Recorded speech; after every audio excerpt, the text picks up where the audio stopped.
Hi and hello guys, నేనైతే మీ Manoj gaming YT. ఈరోజు ఈ వీడియోలో అయితే వితౌట్ గన్ ఫిష్కి అయితే 4 కిల్లు అయితే ఎలా చేయాలో మీకైతే చూపిస్తాను. మీరైతే ఫస్ట్ చేయాల్సింది ఏంటంటే మన ఛానల్ అయితే సబ్స్క్రైబ్ చేయండి. అలాగే సెకండ్ చేయాల్సింది ఏంటంటే స్ట్రైట్గా మూవ్ అవ్వకుండా ఇంట్లో నుండి మ్యాక్సిమం వెళ్ళడానికి ట్రై చేయండి. ఇలా వెళ్తుంటే మూమెంట్ ఇస్తూ ఉంటే అవనొక్కడైనా మ్యాక్సిమం హెడ్ షాట్కి అయితే ట్రై చేయండి. తర్వాత మ్యాక్సిమం వాడిని చంపేసి ఆ గన్ అయితే తీసుకోండి, ఎందుకంటే మిగతా ముగ్గురు ఉంటారు కాబట్టి. అలా వెళ్తుంటే మీకు ఖచ్చితంగా 95% ముగ్గురైతే ఒకే చోట ఉండైతే ఛాన్స్ అయితే ఉంటుంది. మీరు అప్పుడు చేయాల్సింది ఏంటంటే అలా స్ట్రైట్గా వెళ్ళిపోకుండా అటు ఇటు మూవ్ అవుతూ వెళ్ళాలి. మొన్న టీమేట్ అయితే నాకైతే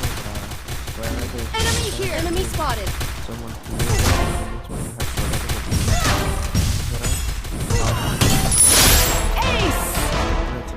ఛానల్ అయితే సబ్స్క్రైబ్ చేయండి.